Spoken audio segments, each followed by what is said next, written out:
sua Bíblia, por favor, Romanos capítulo 6. Nós vamos ler apenas um versículo, muito conhecido. E aí, oi Stefano, tudo certo aí?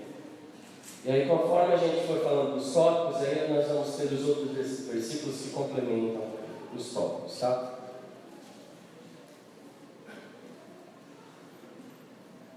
Romanos capítulo 6, sentado mesmo, é apenas um versículo, 6, 23, que quase todos conhecem aqui. Se você não conhecer, você vai conhecer agora. Romanos 6, 23 diz assim: pois o salário do pecado é a morte, mas o presente gratuito de Deus é a vida eterna, que temos em união com Cristo Jesus, o nosso Senhor.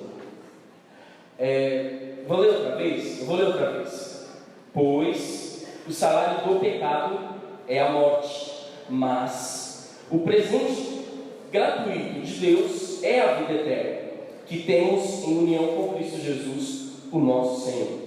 Com a cabeça baixa mesmo, pode ficar sentado. Oremos mais uma vez. Pai, obrigado, Senhor, pelo momento que o Senhor nos dá de falarmos da tua palavra, de desfrutarmos da tua presença. E eu te peço em nome de Jesus, que assim como falou no louvor, assim como os Agir, assim como os OTH, o Léo, a Priscila e todos os ministros aqui, Deus, que o Senhor possa continuar falando neste momento em nome do Senhor Jesus. O Senhor sabe, meu Pai, como está cada coração. O Senhor sabe, meu Deus, como estão as pessoas que entraram aqui. E eu sei, Espírito Santo, que foi o Senhor que nos trouxe. Então, fale em nome do Senhor Jesus. Pela sua misericórdia, fale conosco. Pela sua graça, Deus, fale conosco. Não deixe ninguém sair daqui, meu Deus, sedento. Não deixe ninguém sair daqui desanimado. Não deixe ninguém sair daqui entristecido, ou com raiva, ou sei lá qual o sentimento que o diabo queira trazer. Mas que todos possamos sair na tua paz. Esse lugar, Deus, essa casa é uma casa de oração, e aqui se manifesta a tua paz. Fale conosco, em nome do Senhor Jesus, e que a glória seja sempre a ti. É o que nós pedimos. Amém. Amém. Eu tinha dito para os jovens que eu falei assim para eles no domingo, falei, olha, o tema pecado, o peso do pecado, é muito sugestivo para a gente, né? Dar chicotada mesmo, falar pesado, é bem sugestivo para isso. E eu falei para eles, olha, mas podem vir em paz, que a gente não vai ficar, né, descendo a madeira o tempo inteiro, não. A gente vai tentar falar, vai tentar ser engraçado, mas a gente não pode deixar de falar sério. É um tema muito forte. Eu mandei a mensagem para algumas pessoas de outras igrejas, e eles responderam assim, Aninha, nossa, que tema forte.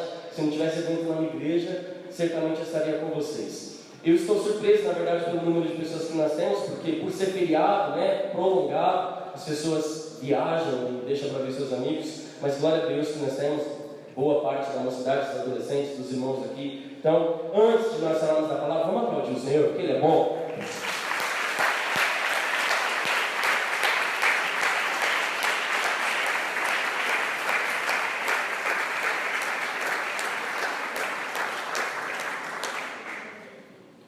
Ao mesmo tempo que o tema é fácil, ele fica um pouco difícil.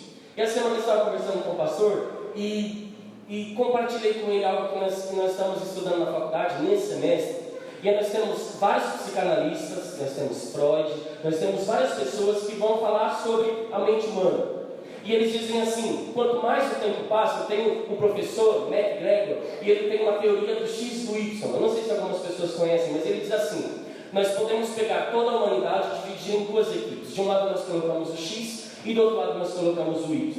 Os X são pessoas mais ou menos espertas, são pessoas que são meio preguiçosas, você coloca para fazer o trabalho de chão de fábrica mesmo, e ela não desenvolve muitas ideias. Mas você já pega o Y, e são pessoas muito inteligentes, são as pessoas que não engolem qualquer coisa, você precisa ficar forçando, você precisa falar um pouco mais forte para que ela possa entender. E aí o professor estava dizendo assim, essa teoria de McGregor já caiu. Por que caiu? Porque nós temos dentro da humanidade não só os X, nem só os Y, nós temos pessoas de tudo quanto é jeito. Então antigamente era assim, o líder chegava, falava, e aí todo mundo ouvia, baixava a cabeça e falava, ele tem razão. E nem procurava ver na Bíblia se é verdade mesmo, nem procurava no YouTube, ele simplesmente engolia. Aí ele fala assim, mas a geração Y que você viu, essas pessoas já falam assim, não é porque o Edson está falando que eu vou engolir, não é porque o pastor está falando, porque ele é o pastor que eu vou engolir. Eu quero que você me dê explicações. Eu quero que você me dê justificativas. Eu quero que você me dê exemplos. E talvez eu decida acreditar em você. Talvez eu decida dizer sim, para aquilo que você está falando. Então esse é o nosso desafio. A gente está aqui pregando, nós temos que saber que nós estamos pregando para uma geração que se encaixa no Y, segundo a teoria desse professor, e saber que o que nós estamos falando aqui, você tem que ouvir e acreditar. Mas o que eu não posso esquecer, o que eu estava falando para o pastor, que quem diz não sou eu. Quem vai trazer a palavra ao seu coração não sou eu não, pastor, é o Espírito Santo. Amém? Amém? Quem diz não somos nós. Quem faz o homem confessar os seus pecados. Quem leva o homem ao arrependimento. Quem leva o homem ao entendimento. Quem abre a visão do homem. Quem vai fazer algo no coração do Éder não sou eu, não é o Éder, é o Espírito Santo. Então, independente se você é do X, do Y, de qualquer letra aí, é o Espírito Santo quem vai falar. A responsabilidade não está sobre mim. É Ele quem fala, é Ele quem trabalha. O Espírito Santo é aquele que aviva, é aquele que trabalha no nosso coração. E quantos estão dispostos a ouvir o que Ele tem para dizer aqui? Então fala assim comigo: Espírito Santo, fala comigo. Já falou no louvor? E fale na palavra. Eu quero, mas eu quero te ouvir. Amém. Pode ir aí, Sérgio. Eu vou pedir para baixar isso aqui, por favor, só para eu acompanhar. A G subiu aqui e falou do carnaval, que é a festa da carne. A Priscila subiu aqui também e falou do carnaval, que é a festa da carne. Alguém, pode ser qualquer um, eu vou fazer uma pergunta também, se você levantar a mão e responder. Alguém saberia dizer um outro sinônimo de carnaval? O que é carnaval sem ser a festa da carne? Alguém saberia dizer? Não? Arrisca? Arrisca, Éder. O que é carnaval sem ser a festa da carne? Lucas? Feriado. Boa. Sem ser o feriado, sem ser a festa da carne, é o quê? Ninguém. Patrícia, é o quê? Oi, Humberto, o que é a festa da... sem ser a festa da carne? O carnaval é o quê? Concupiscências. O que é, Vinícius? Sem ser a festa da carne? Bagunça.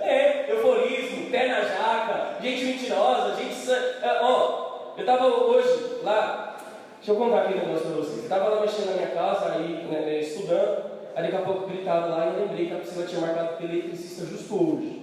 E eu querendo, né, a gente estava aqui trabalhando com as coisas da igreja, falei para eles, vou fugir meio-dia. Quando deu 11h10, eu escapei de todo mundo, saí de fininho, e fiquei lá na minha casa estudando, aí o eletricista apareceu lá e a gente começou a falar sobre o carnaval. Então tinha muita coisa que eu tinha que ter preparado aqui, e não deu muito lá, não foi muito certo, mas o Espírito Santo aqui vai falar. E aí nós estávamos falando sobre a festa da carne, e ele falou assim, você viu, rapaz, eu odeio carnaval.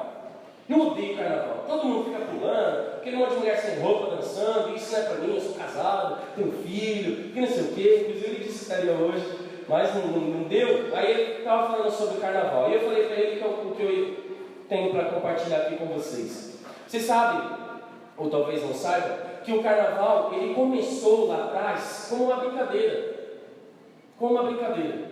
Eram pessoas que, lá da Europa, e eles começaram a brincar entre eles, vamos sair para a rua e jogar tinta um no outro, vamos jogar água um no outro, vamos jogar confetes, vamos fazer uma festa. E por quê? Porque o carnaval ali antecede a quaresma.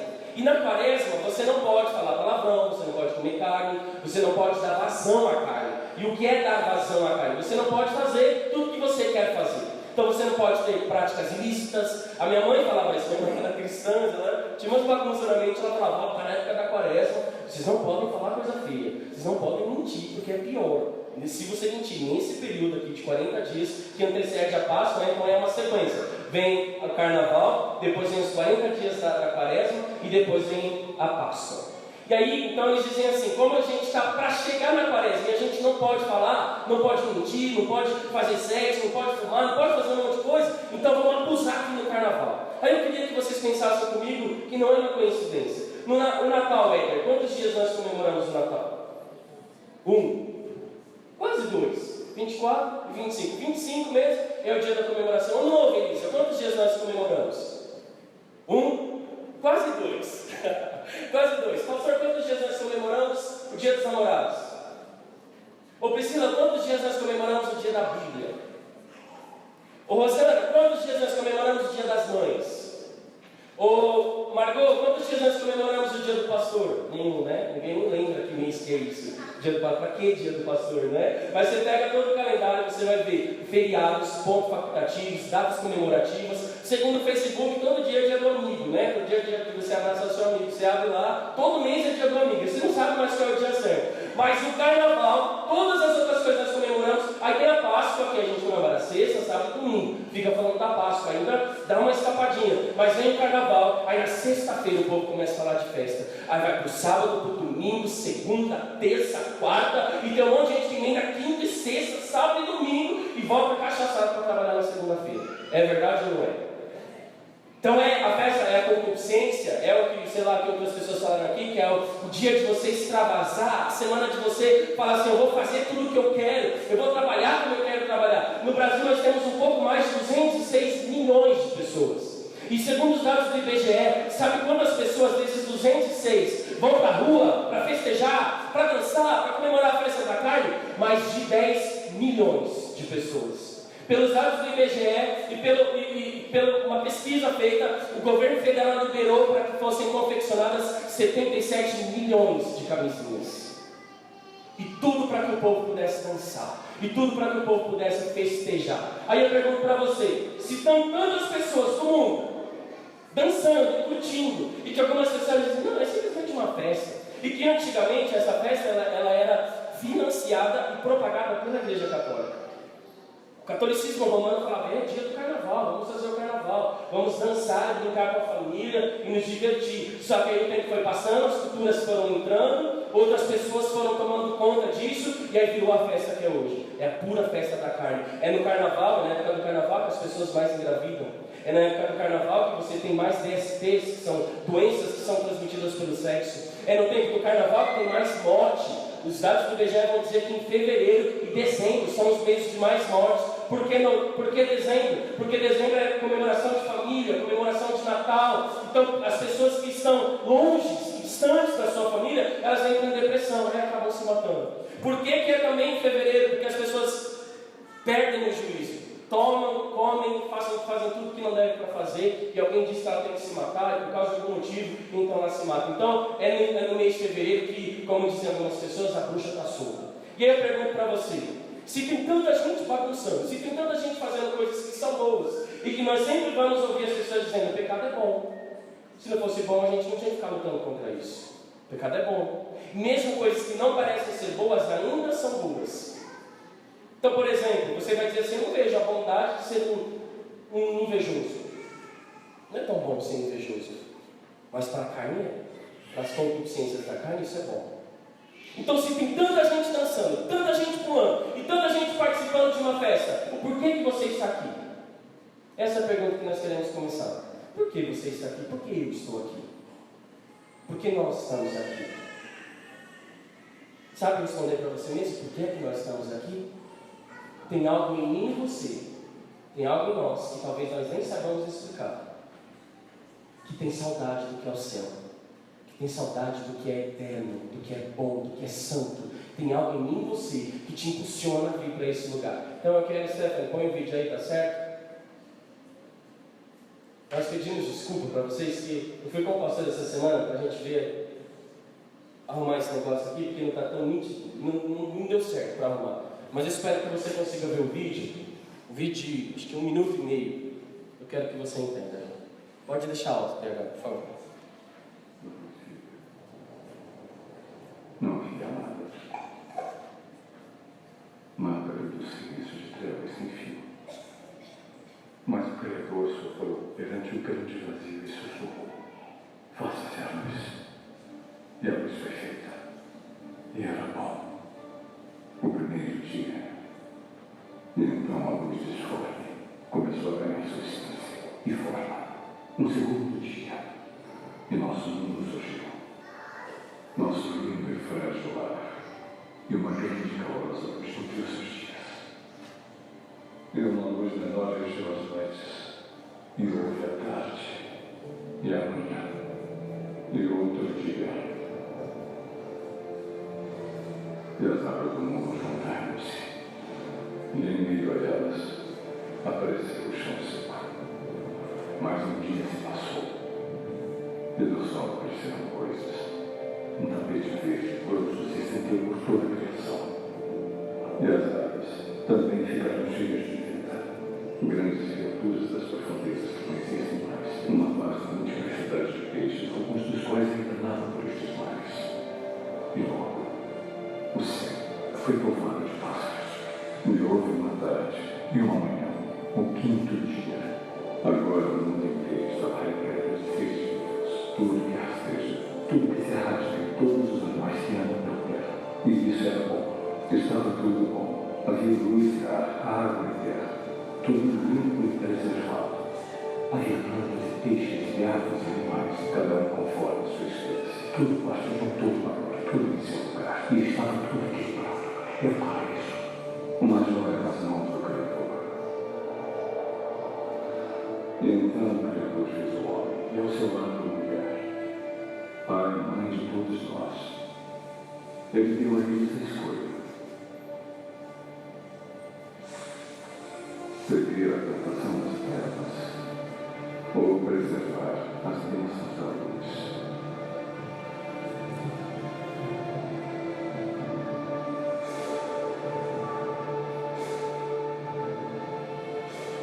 E eles comiam do fruto proibido. A inocência deles foi extinta. E assim por 10 gerações desde Adão, o pecado esteve entre nós. Irmão contra irmão. Nação contra nação. O homem contra a criação. Matamos uns aos outros. Dividimos o mundo, fizemos isso. O homem fez isso. Tudo que era lindo, tudo que era bom, nós destruímos. No princípio. Pode acendemos. Deu para ver mais ou menos aqui no vídeo que Deus tinha feito tudo certo, tudo perfeito, tudo bonito, era tudo bom. E o pecado veio e entrou. O pecado veio e destruiu. E eu pergunto para você, pode aí, Sérgio, me acompanhar. O que é pecado? O que é pecado? Pecado é transgressão da lei. Da lei de quem? De Deus. O que é pecado? É infringir a lei. O que é pecado? Deus diz, não pequem. E por que Deus está falando, Hugo, não pequem? Porque todas as vezes que você pecar, você vai se afastar de mim. O que é pecado? E que nós ouvimos tantas pessoas falando, e como a gente colocou aqui, o pecado não tem que ser tratado como um arranhãozinho. O pecado é um câncer. E por causa do pecado nós morreremos. Então o que é pecado? É eu fazer o que Deus diz para eu não fazer. O que é pecado é eu não fazer o que Deus disse para que eu fizesse. O que é pecado? É desobedecer à voz do meu Senhor. O que é pecado?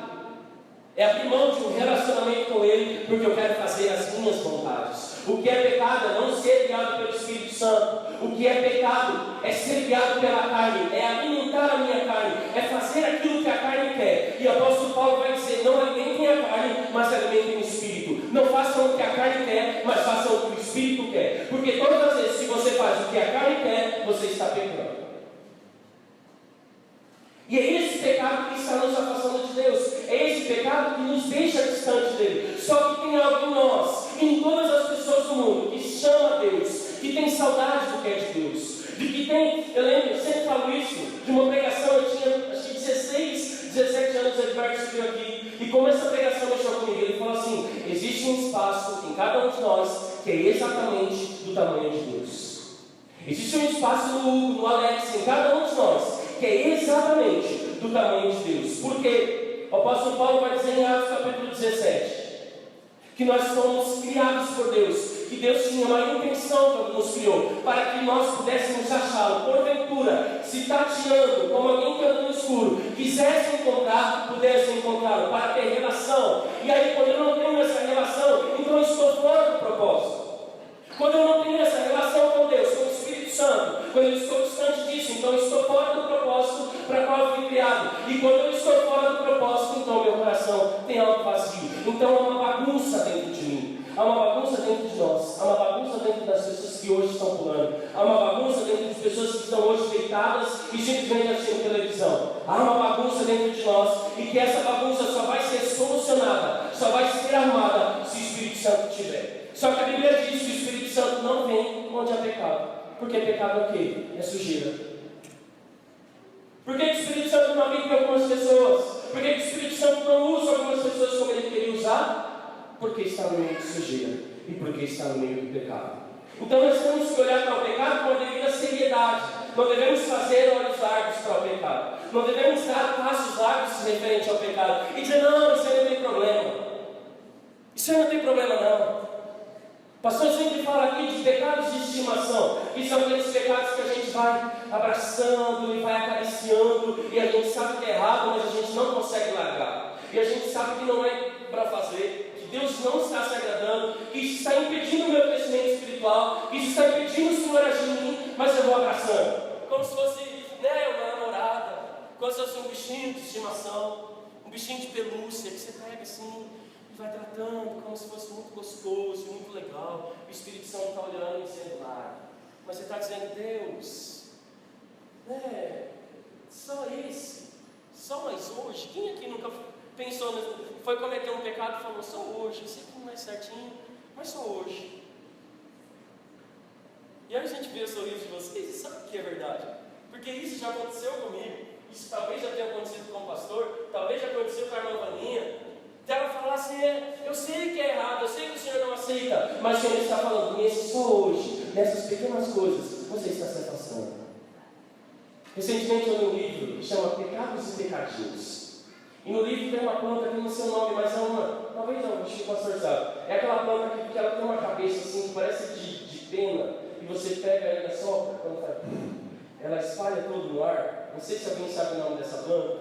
Ela tem uma cabeça assim branca. Enfim, e a gente pegava isso, os namorados pegam, né? Pega a plantinha, dá na mão e a menina solta e vira aquela coisa romântica, tudo no ar. E a capa do livro é justamente isso: pecados, com aquele quarto cabeção, e pecadinhos, aí tem as plantinhas voando no ar. E esses pecadinhos, nós deixamos de lado. A gente fala da pornografia, aí a gente fala do pedófilo, a gente fala do assaltante, do assassino, mas aí os pequenininhos que estão lá no ar, a invejinha que eu tenho de vez em quando, isso é normal, todo mundo, quem aqui não tem uma inveja?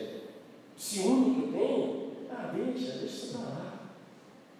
A raiva, não, é só um dia que eu estou com raiva. A Bíblia fala, você pode ir, mas não pegue, toma cuidado com isso. Então, cuidado não só com os pecadões, com o cabeção. Você fala assim, nossa, esse pecado aqui que cometeram é um adultério. Isso aqui o cara está traindo a esposa. O pastor fez tal coisa. A mentira, não é as mentirinhas que a gente conta.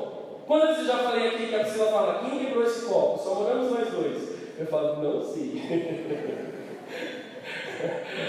Aí ela diz, então não fui eu, quem foi? Um dia que o pastor veio aqui, eu vi ele mexendo aqui. Eu sempre digo, eu falo, Esther foi vir aqui em casa. A Priscila lá que não falou para ninguém. E aí, mas na verdade, eu sei que talvez, sabe quando você está secando, sabe que você deu uma batida, que talvez ali ele tenha trincado, mas você guarda e finge que não viu, mas depois alguém pergunta se fala, fui eu mesmo. Quem nunca fez xixi na tampa do vaso? Eu falo que não foi você. Não é verdade? Homens, principalmente, não é? A gente faz um monte de coisa e a Bíblia vai dizer, são os pecadores e os pecadinhos que me afastam de você, que me deixam distante, que na verdade faz com que você fique distante do Criador. Então há algo em nós que chama pelo Senhor. Eu vou ler, abre aí sua Bíblia, Atos 17, 27. Eu coloquei ali para otimizar o tempo, mas vai lá. Mas eu não vou deixar de ler. Atos 17, 27. E alguém for rápido de Bíblia e me acompanha, diz assim: 17.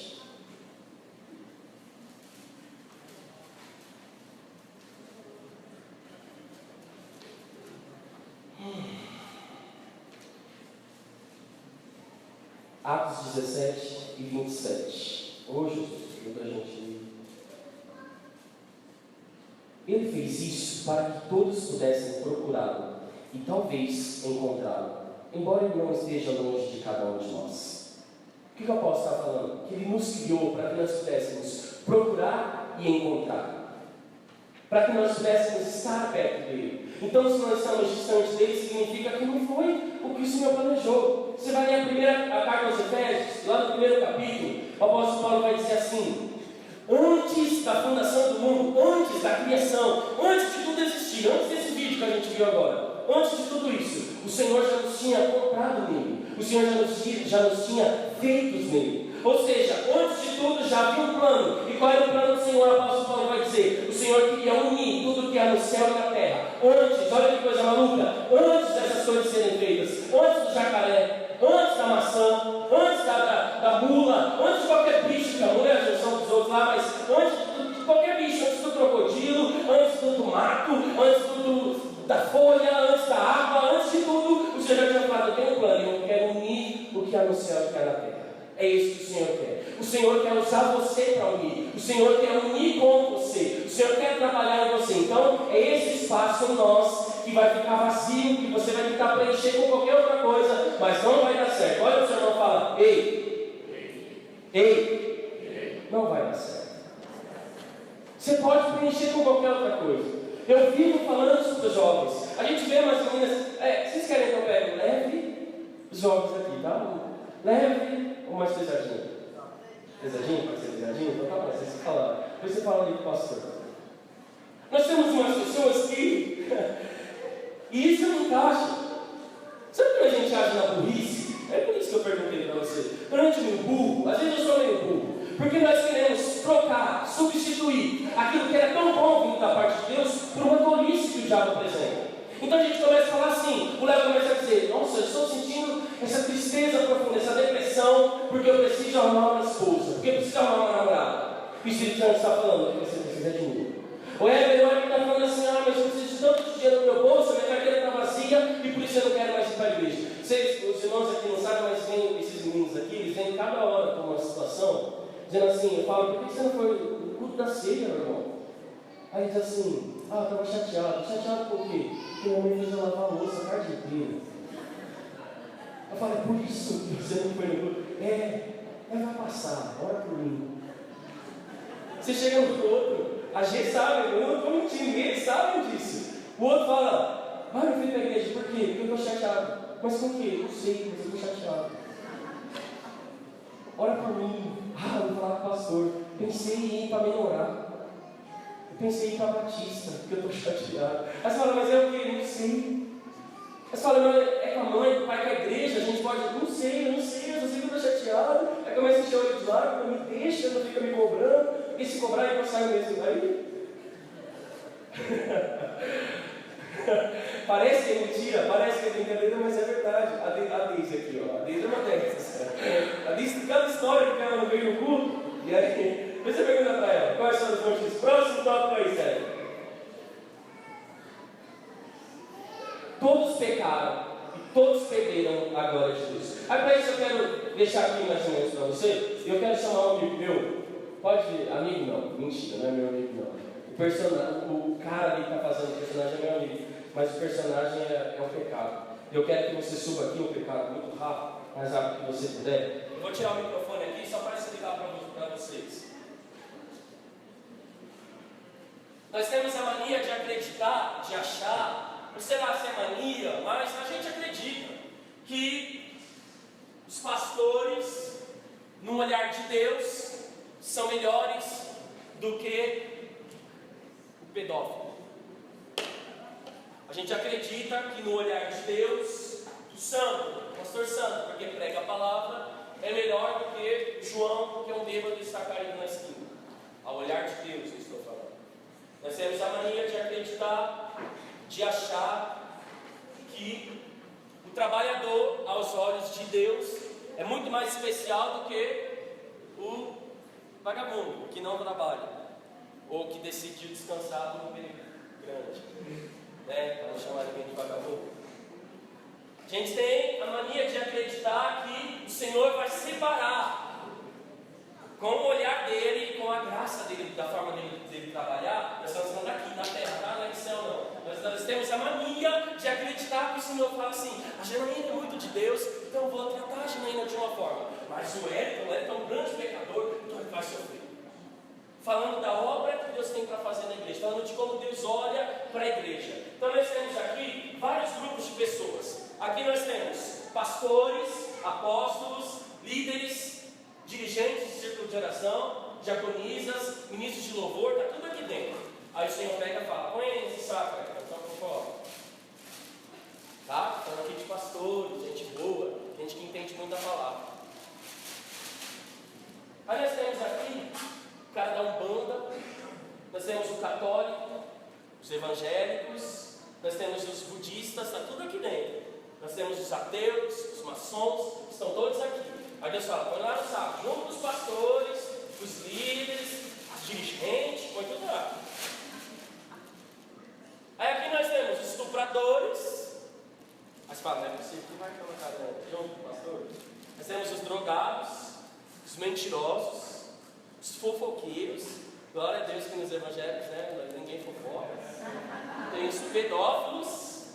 Tem os invejosos também, nunca somos invejosos. Aí Deus fala, põe lá no pote, põe todo mundo junto. Está aqui junto com o dirigente? Sim. Junto com o apóstolo? Sim. Mas tem um pedófilo, está junto com o apóstolo? Sim. Aí nesse lado aqui nós temos os trabalhadores, está tudo aqui dentro. Ó. Aqui tem o pai de família, tem o médico, tem engenheiros aqui dentro, faxineiras e modelos. Está tudo aqui dentro. Aí o senhor fala, coloca aí gente dentro, chacoalha. Aí alguém fala assim, imagina que está todo mundo junto. Aí que Deus fala, todos pecaram e todos foram destituídos da glória de Deus. Todos pecaram e todos foram destituídos. O que é destituir? Perdeu parte.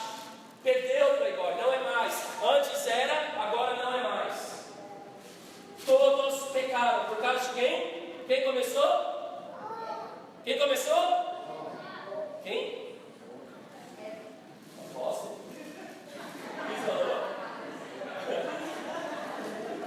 Começou com quem? Adão e Eva. Eu ouvi, né? A Bíblia diz que todos pecaram e todos foram destituídos. O que é hoje já não era mais. Todos pecaram. Aí você fala assim, aí você está pregando para o pessoal da mocidade. Se todos pecaram, se todos ao olhar de Deus estão no mesmo pacote, esse é o mundo, e todos nós estamos dentro desse mesmo mundo. Qual que é a diferença então? Como é que a gente vai conseguir separar aqui o pedófilo do apóstolo? O pastor Sandro do vagabundo aqui? Como é que a gente consegue separar isso? Você se pergunta aí, se todo mundo pecou, se todos nós estamos no meio desse monte, gente, seja o pecadinho ou pecadão, o que é que nos torna diferentes então? Diga comigo, postura. Mais uma vez, postura. Você tem que ter uma postura diferente. Sabe qual é a diferença? Vem aqui. Isso é o pecado. Tem gente dentro desse saco aí que anda com o pecado. Ele é colado no pecado. E ele vai para cima e para baixo com o pecado. E ele começa e ele faz o pecado um grande amigo e o pecado. Aí qualquer diferença, Jesus está falando assim, o apóstolo Paulo está dizendo, todos pecaram, todos andam com ele, todos amam ele, todos querem ele. Mas a diferença é daqueles que dizem, eu não quero mais. Mas a carne vai dizer, você quer sim, mas você diz, eu não quero mais. E o Espírito vai dizer, se afaste, mas o pecado vai continuar. Vem para mim, você vai dizer, não, eu não quero. Essa é a diferença, é uma postura diferente. E essa postura que o Espírito Santo cobra. Não queira o pecado, não se abrace no pecado, não se envolva com o pecado, porque você tem que ser santo. E santo significa separado. E aí a gente começa a entrar na parte um pouco mais séria. O problema é que a gente sabe que o pecado é ruim, que o pecado vai me destruir, como nós temos lá em cima, que o pecado vai me destituir da glória de Deus, que o pecado vai me levar para a morte, mas mesmo assim eu abraço o pecado e eu caminho com o pecado. Enquanto a Bíblia está dizendo, fuja do pecado. Por isso que eu trouxe aqui para que você pudesse talvez entender com o pecado sendo uma pessoa, para que você pudesse olhar e se enxergar aqui no meu lugar, dizendo, sim, eu amo. Sim, eu gosto. Sim, é bom. Sim, é maravilhoso. Mas do outro lado nós temos Deus dizendo, se afaste. Você está morrendo. Se afaste. Você está indo num caminho errado. E talvez esse caminho não tenha volta para você. Se afaste. Você está tirando a sua própria vida. Se afaste. É tempo de se afastar. Estou falando com uma linguagem aqui. Aí eu volto lá na palavra que eu usei lá atrás, que talvez seja um pouco forte, mas se eu me encaixo nela, muitas vezes nós somos burros mesmo. Depois você me procura no feminino. Porque nós sabemos que é errado, nós sabemos que não é bom, mas mesmo assim nós queremos. Mesmo assim nós abraçamos. Sabe o que o apóstolo Paulo vai dizer? Em Gálatas, ele vai dizer assim: que Deus vai colocar em cada um de nós um dispositivo. E o que é esse dispositivo? É o domínio próprio. E o que você faz com esse domínio próprio? Ele vai dizer assim: quando Deus te der esse domínio próprio, para que ele serve?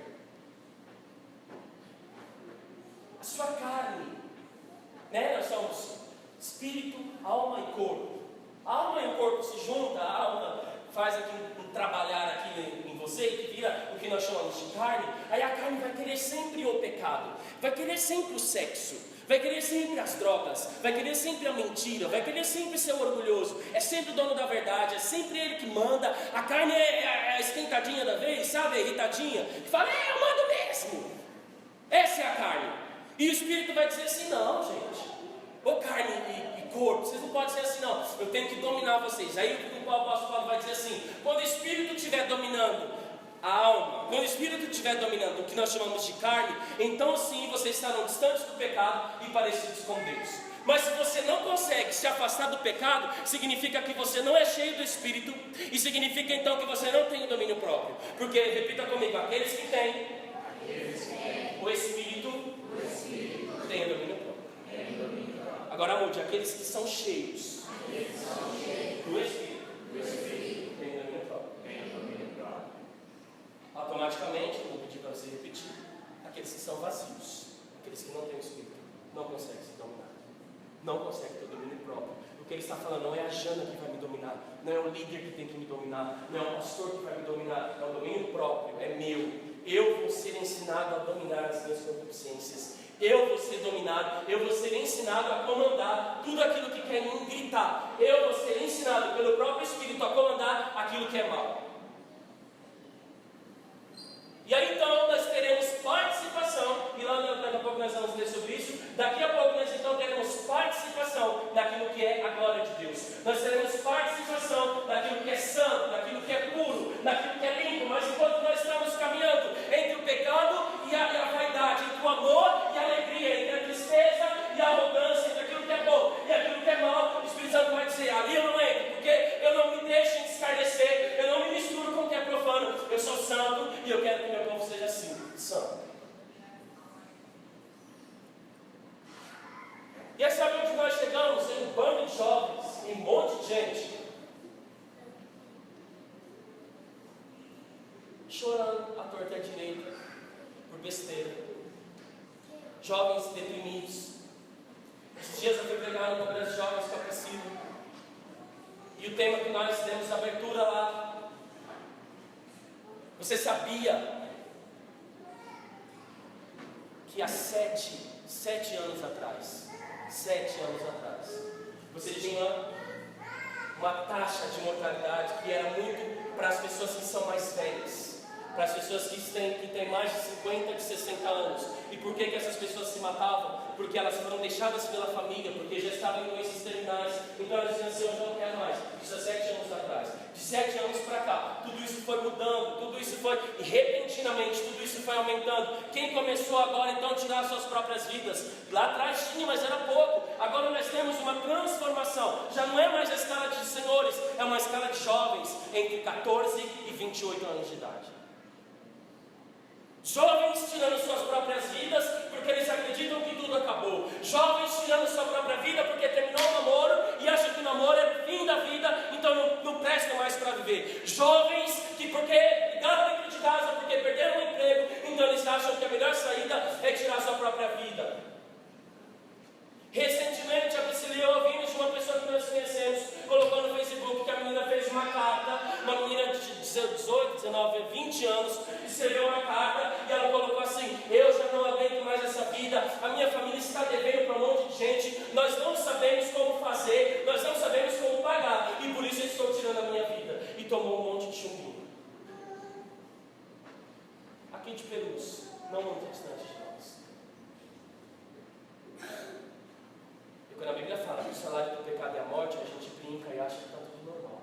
e acha que está tudo certo.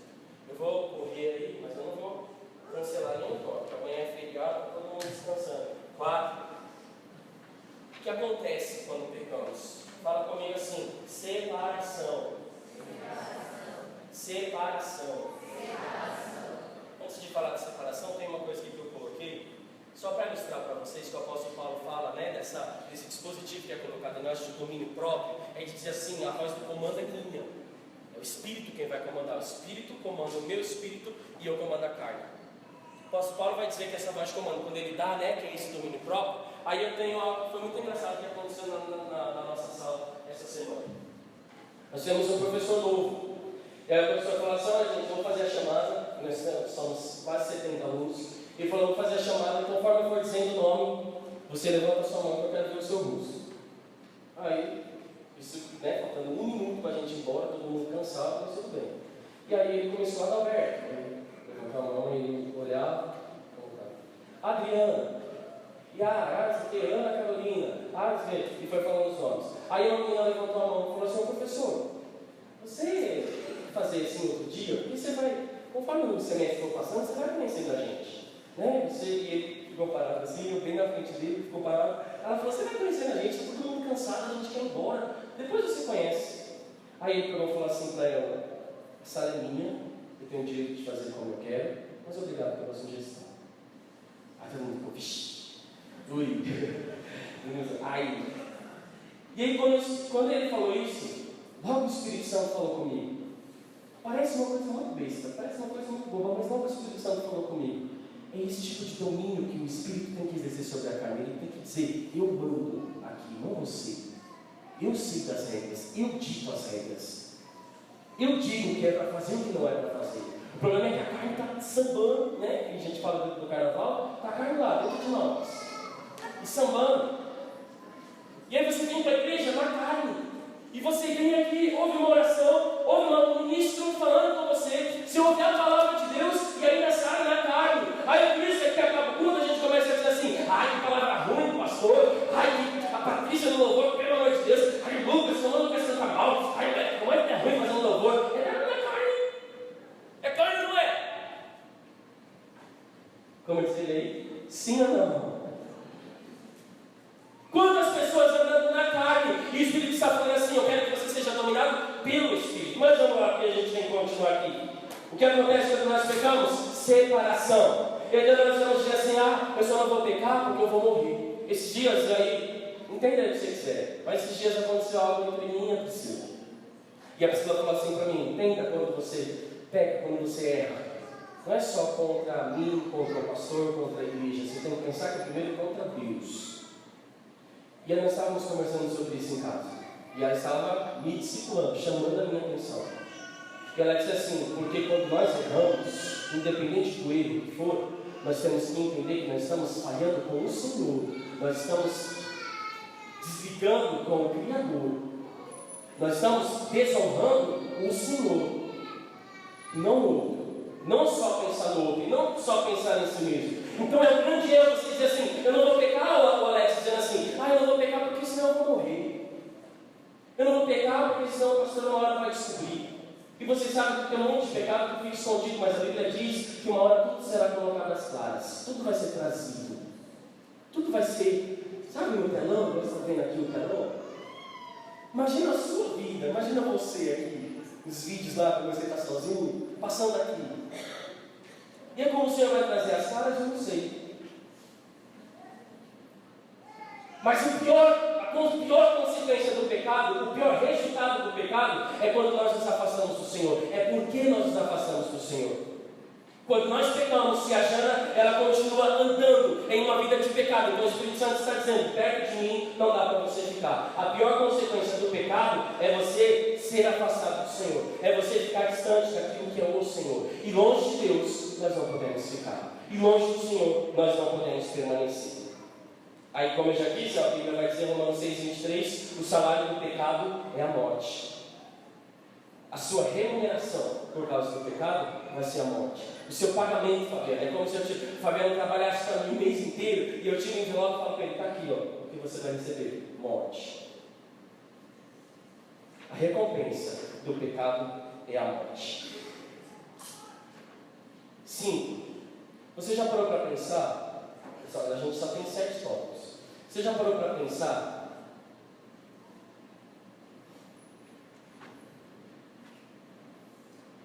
Deixa eu ver como eu posso explicar.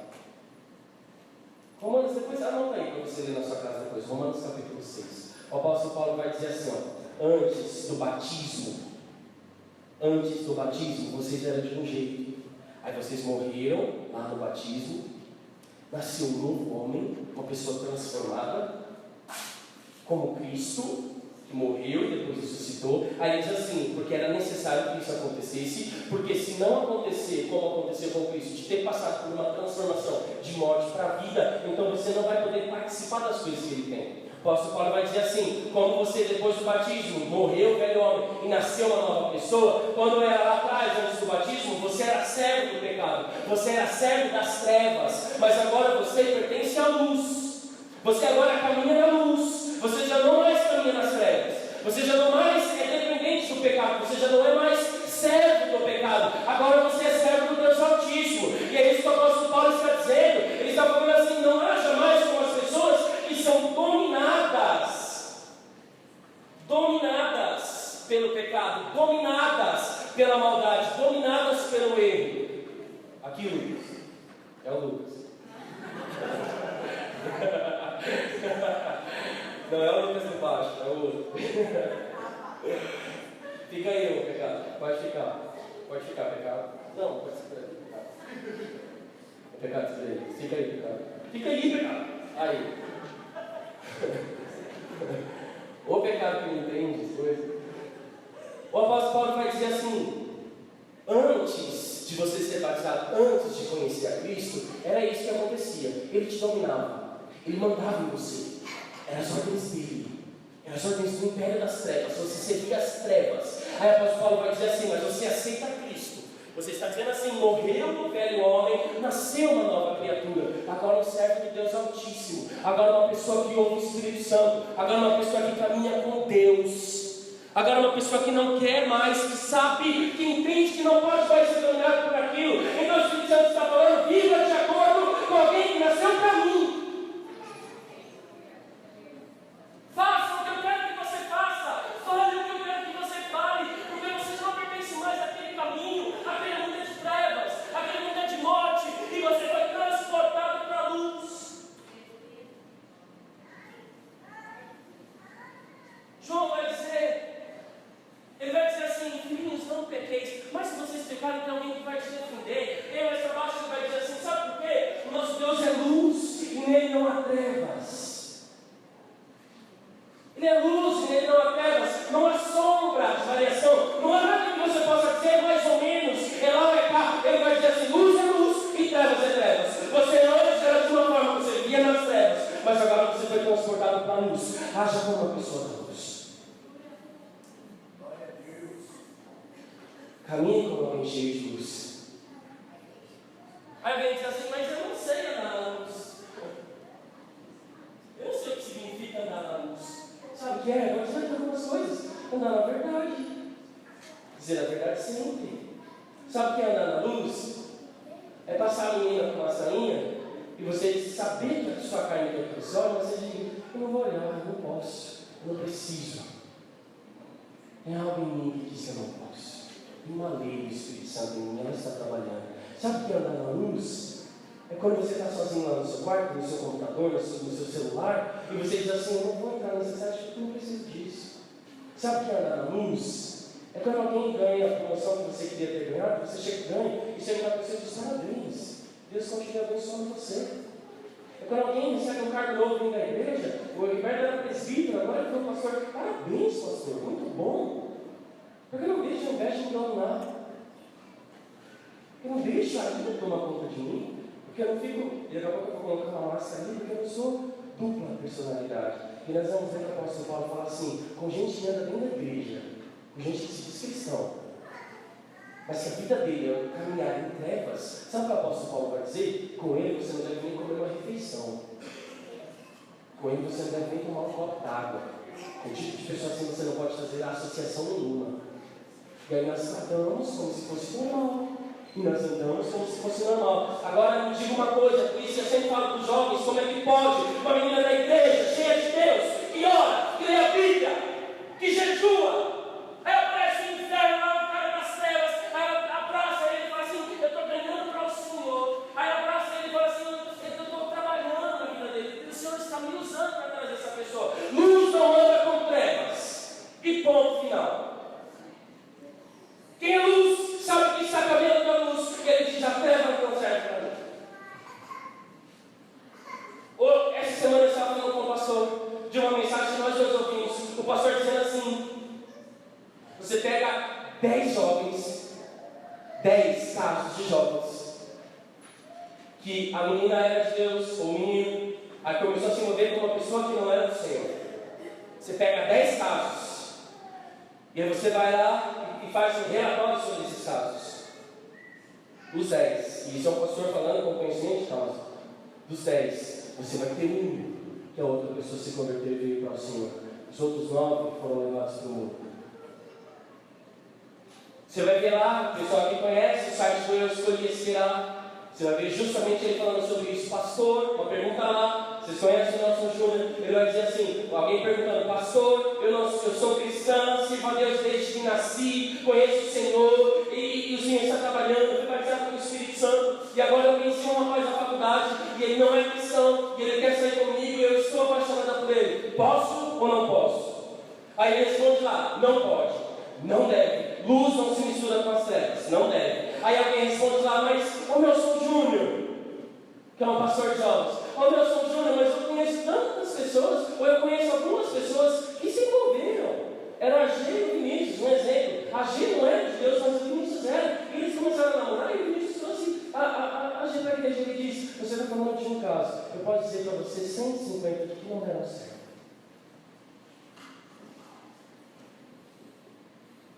Sabe como é estranho? Você vê alguém se dizendo não ser de Deus, que ama tanto o Senhor e não ama o que Ele ama, e não se esforça para ser o que Ele seria estando em meu lugar. E parece que é uma mensagem muito taxativa, parece que é uma mensagem muito dura, mas o Senhor está dizendo assim: abra os olhos e não trate o pecado como se ele fosse normal. Abra os olhos e entenda que o pecado está te levando para a morte. E é isso que o Senhor quer que nós vejamos. Próximo aí, Stephanie, por favor. Corte conexões. Você estava falando sobre isso quase agora. 1 Coríntios 5,11 diz assim, o apóstolo Paulo dizendo: o que eu digo é que vocês não devem ter nada a ver com ninguém que se diz irmão na fé. Olha só, não está falando de gente comum, ele está falando de nós mesmos, dos cristãos. Ele está dizendo assim: o que eu digo é que vocês não devem ter nada a ver com ninguém que se diz irmão na fé, mas é imoral, ou é avarento, aquele que é muito apegado, é ganancioso. Ele vai dizer assim, que adora ídolos, ou é bêbado, ou é difamador, ou ladrão. Com gente assim, vocês não devem nem comer uma refeição. 1 Coríntios capítulo 5, versículo 11. Ele está dizendo assim: corte vínculos com aquilo que é errado. Aí,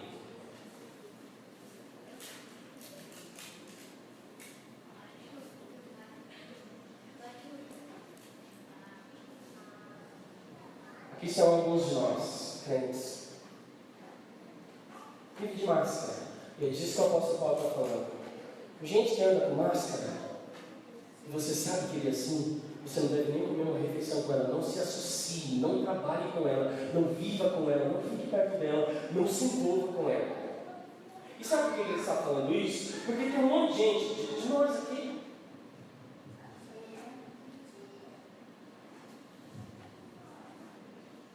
é o que a gente faz. A gente coloca uma capa e diz assim: eu sou cristão. Todo mundo que usa essa capa aqui é cristão.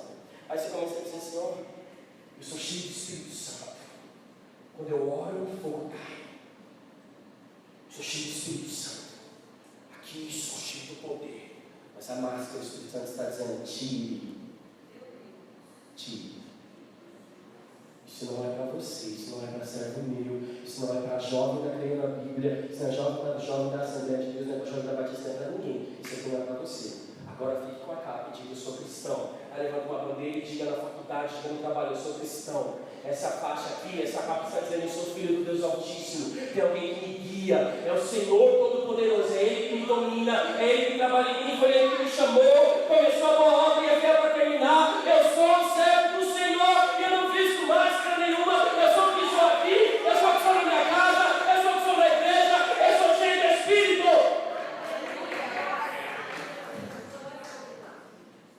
Ou tem ou não tem?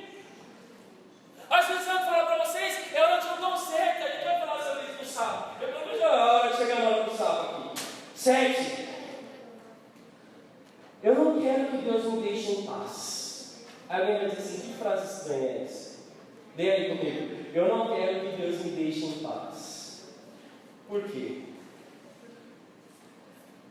Eu lembro uma vez que minha mãe, eu acho que eu tinha 6 anos para baixo. Eu não tinha mais que 6 anos. Eu já vou terminar, tá? Para a alegria de vocês. Eu não tinha mais que 6 anos. E eu lembro que minha mãe corrigiu por algo que eu tinha feito. E ela começou a me xingar e, se eu não me engano, ela me bateu. Eu acho que sim. Eu só lembro de eu ter dito para ela, eu também vou embora dessa casa, vocês nunca mais vão me ver. E eu acho que eu tinha uns 6 anos. Aí sabe o que ela fez? Ela foi abrir o guarda-roupa, acho que as minhas irmãs lembram. Ela pegou um bando de saco de roupa minha, colocou dentro de uma sacola de mercado, me levou no portão da minha casa, que quem não sabe eu moro aqui nessa rua. Aí ela me colocou no começo da rua, assim, e falou, então para. Colocou a sacola na mão e disse, suba. Aí eu fui olhando para ela, vamos, você não quer ir embora? Pode ir. Ela nunca mais voltar. Eu nunca mais quero ver a sua cara. E aí meu pai, Luciano, eu faço assim, você fica quieto, vai. Você não quer ir embora? Vai, pode subir. Aí eu lembro que eu peguei a sacola e dei um passo, aí eu pensei, e eu nunca vou esquecer disso, eu pensei, para onde eu vou? Aí eu olhei para ela e comecei a chorar e disse, mãe, eu estava brincando. Falei sem querer. Aí ela falou, eu sei que você falou sem querer, agora você vai voltar para dentro de casa. Aí falou um monte de coisa, fez de perdão, fez beijar a mão dela, fez um monte de coisa.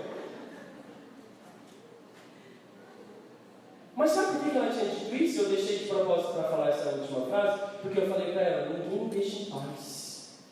Ninguém tem paz dentro dessa casa. Uma criança, um fedeiro dizendo isso. Nem esse monte de adolescente fala, a mãe pede para fazer as coisas, e ainda bem que a Natália não vem aqui, porque ela fala esse tipo de frase, tá? Vocês conhecem a Natália? A irmã da Priscila fala, ninguém me deixa em paz, não me deixa em paz, pai, me deixa em paz. Mas sabe quando a gente fala isso? Quando alguém está corrigindo, quando alguém está chamando a atenção, e o apóstolo Paulo vai dizer lá, Hebreus capítulo 12, versículo 10, vocês vão abrir aqui, não dá para ver aqui, Hebreus 12, 10, ele vai dizer assim, os nossos pais humanos nos corrigiam durante pouco tempo, pois achavam que isso era certo, mas Deus nos corrige. Por que Deus nos corrige? Ele vai dizer, mas Deus nos corrige para o nosso próprio bem, para que participemos da sua santidade.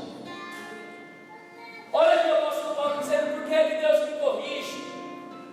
E por que esse tipo de frase? Ai Senhor, me deixa em paz, deixa eu fazer o que eu quero. Ele está dizendo assim, porque quando você estiver fazendo o que eu quero, então você pode participar da minha santidade. E o que é santidade é ser separado do mundo. O mundo não tem nada que me atrai, não tem nada que vai me fazer bem, não tem nada que vai me deixar feliz. Pode ser que essa mensagem, essa felicidade apareça, mas é uma felicidade que vai e passa como fumaça. Mas a felicidade do Senhor, que eu acho que muita gente aqui conhece, quero crer que todos, é uma felicidade constante, não é isso? Que você pode dizer assim, como é bom poder pertencer ao meu Senhor, como é bom ser dele, como é bom ser cheio dele. 7. Abra por favor, é dos sábados que eu quero falar. Abra por favor, Êxodo capítulo 8, nós vamos ler apenas um versículo. Êxodo é o segundo livro da Bíblia, lá no começo.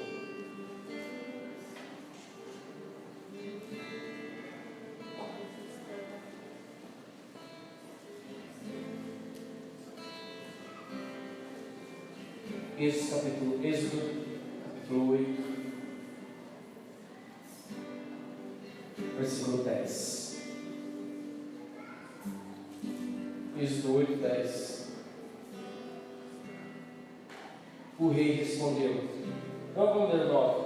Moisés 9, tá? Êxodo capítulo 8, versículo 9. Moisés respondeu: terei muito prazer em levar o seu pedido. Diga quando é que o Senhor quer que eu peça a Deus em seu favor e a favor dos seus funcionários e do seu povo, para que as rãs sumam e o seu palácio e das casas fiquem somente no rio. E o rei respondeu: ore por mim amanhã. Ore por mim amanhã.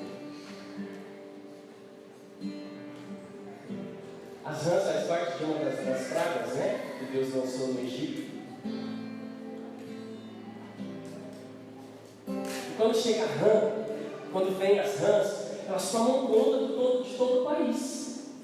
Quando entram as rãs, que vem pela praga que o Senhor colocou, você tem praga em cima da cama, você tem praga, se tivesse banheiro, tem no banheiro, você tem praga lá no escritório, em cima do seu computador, você tem a rã deitado com você, com qualquer bateria. Você tem rã dentro do guarda-roupa, você vai colocar uma roupa para vestir, a rã está lá dentro dela. Tem a rã passando aqui, todo mundo olhando para ela. Estou aqui pregando.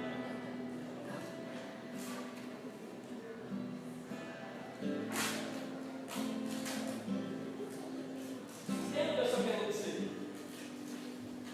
Tinha rã para todo lugar. Aí chega o servo de Deus, o Moisés.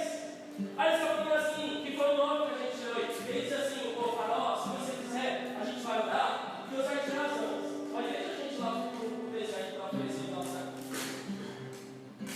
Aí o faraó, todo um povo, toda uma nação, dormindo no meio da rã, comendo com as rãs.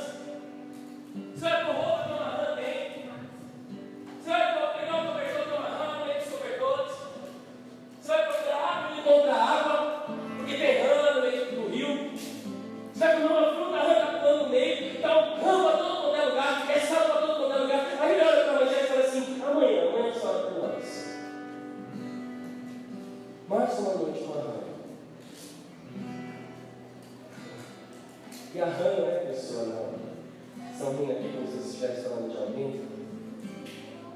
Isso parece que a gente fala. Agora pare para prestar atenção, como se fosse lá nos dias de hoje, você com a sua família, o país infestado, e o líder dizendo assim: ora amanhã, hoje não. Alguém tinha toda a autoridade do céu, Moisés, que podia orar e tudo ia passar, mas ele estava dizendo, e aí o rei olha para ele e fala assim: não, pode orar amanhã. Não tem importância não, se a gente passar mais uma noite com as mãos. Não tem importância não, se eu passar mais um dia com esse pecado. Tinha alguém diante dele, sendo ferramenta, sendo um instrumento da parte de Deus, para que ele fosse liberto, para que aquilo saísse, porque aquilo não era bom, para que aquilo fosse colocado de lado. E ele estava dizendo: não, amanhã a gente faz, amanhã a gente ora. Te convido a ficar em pé, por favor. Eu quero convidar aqui as mulheres que nós convidamos. Eu não vou saber dizer o nome de todas, mas você que sabe disso, por favor, venha aqui à frente. Armanete, vem. Margot, várias meninas aí, todo mundo sabe que a gente já chamou.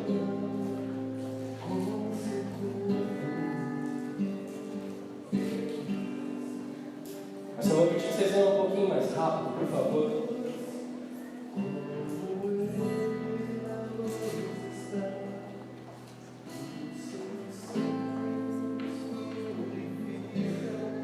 Podem fazer a linha aqui de frente, ó, por favor.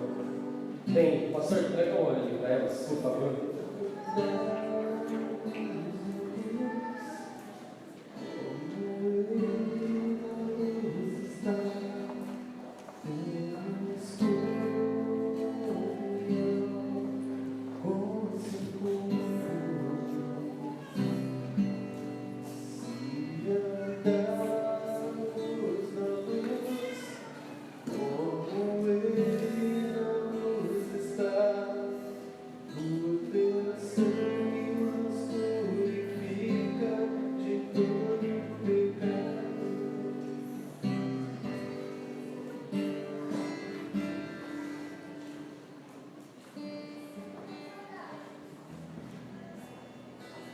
Eu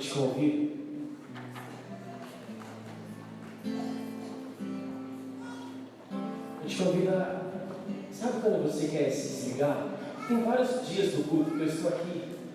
Aí eu olho para vocês e falo assim: não quero ver ninguém, eu não quero ver nenhum deles. Eu quero ver o Senhor. Eu quero estar com o Senhor. Eu vou te convidar a fechar os olhos e dizer: Deus, talvez há dias, há meses, eu não ouço o Senhor falar. Talvez eu tenha andado tão distante. Talvez eu tenha me envolvido com tanta gente ruim.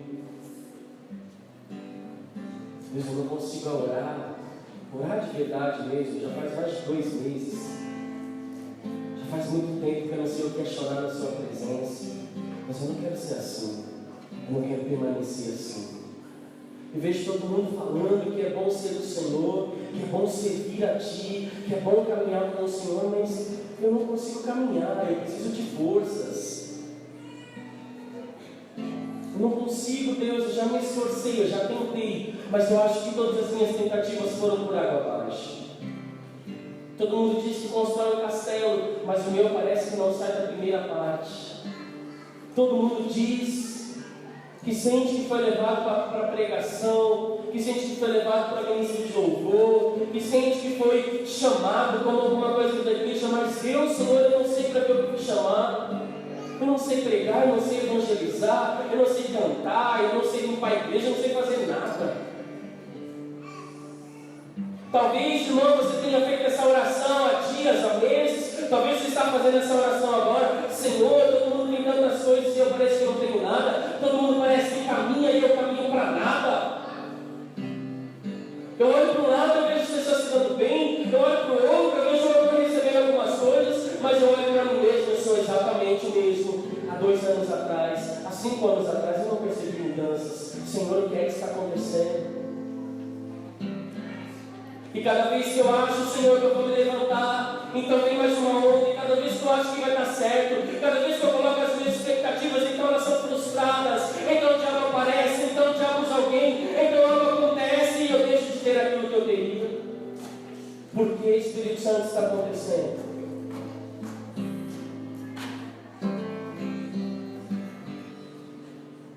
Eu conheço um monte de jovem, você continua com os olhos fechados, que dizem assim: eu queria ter um ministério e não tenho. Eu queria ser bom em alguma coisa e não sou. E por isso eu acho que Deus me ama menos do que ama A e do que ama B. Eu acho que o Espírito Santo não age em mim como ele age na vida de A e na vida de B. Eu preciso de mudança. Se talvez, irmão ou irmã, você tenha feito uma oração assim, primeiro vocês. Eu quero, por favor, que a apaga a luz aqui. Eu vou pedir para o Lucas cantar a última chance. Tá? Priscila, vem, suba aqui. Cadê a Priscila? Priscila? Suba aqui, por favor. Dani, vem aqui, por favor. Só aí.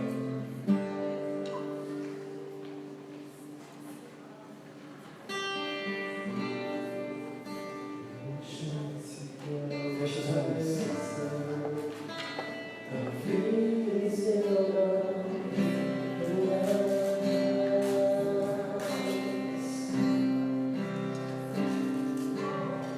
Fala para ele. Quero sair da presença, nem que seja a última vez.